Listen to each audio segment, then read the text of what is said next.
కరాగ్రే వసతి లక్ష్మి. హాయ్, ఎలా రోజులైతుంది? చాలా రోజులైంది. ఏం చదువుకుంటున్నా? శ్లోకం చదువుకుంటున్నా. అవునా? ఎట్లా తెచ్చుకున్నా? మా నాన్నమ్మ నేర్పించింది. పలానే తీసుకెళ్తా మా నాన్నమ్మ దగ్గరికి.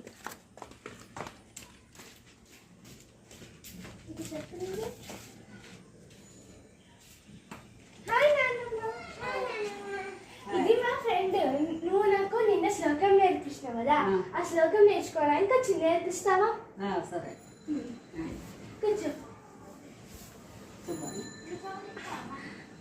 కరాగ్రే వసతే లక్ష్మి, కరాగ్రే వసతే లక్ష్మి, కరమధ్యే సరస్వతి, కరమధ్యే సరస్వతి, కరమూలే తు గోవింద, కరమూలే తు గోవింద, ప్రభాతే కరదర్శనం. ప్రభాతే కరదక్షిణం. రుద్ర లేచినాక ఈ శ్లోకం చదివి అరచేతులు చూసుకోవాలి.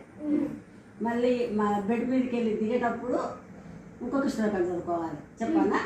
సముద్ర వసనే దేవి, సముద్ర వసనే దేవి, పర్వతస్తన మండలే, పర్వతస్తన మండలే, విష్ణుపత్ని నమస్తుభ్యం, విష్ణుపత్ని నమస్తుభ్యం, పాదస్పర్శం పాదస్పర్శం క్షమస్వమే. క్షమస్వమే.